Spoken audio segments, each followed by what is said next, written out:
that we get the answers sometimes that the audience think we want to hear. Yes. And how do we make sure that at the end of this training program, yes, the answers we're giving is not our own answers, but the answers from the community that reflect the needs of the community. Yes. So one of the things that we have in LEA-WH is a very big, how many member advisory group?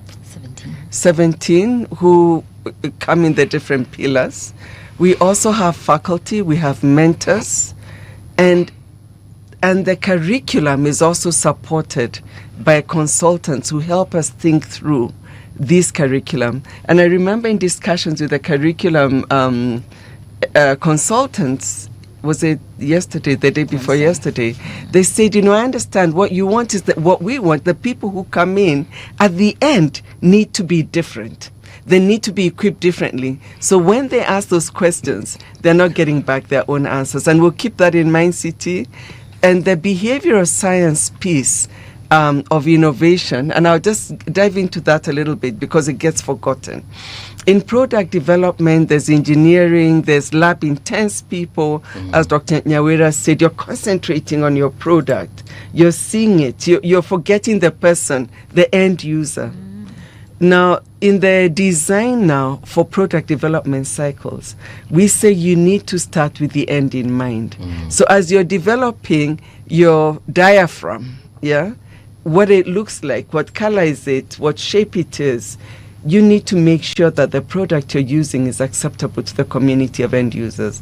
Otherwise, if it's no value. Yeah.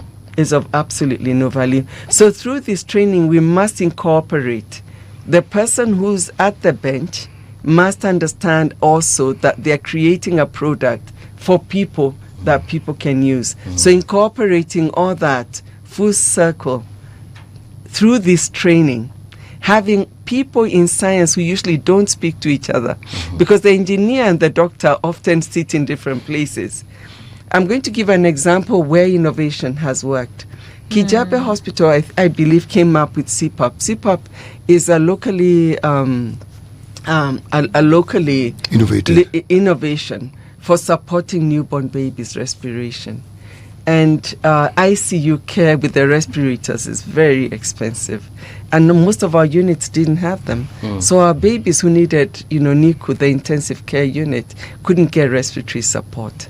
But they were able to come up with a simple tool that's now widely used across this country to support newborn babies in intensive care respiration. So it's possible to create tools which are locally, which are responding to local needs and are appropriate for our local environment. It's been done.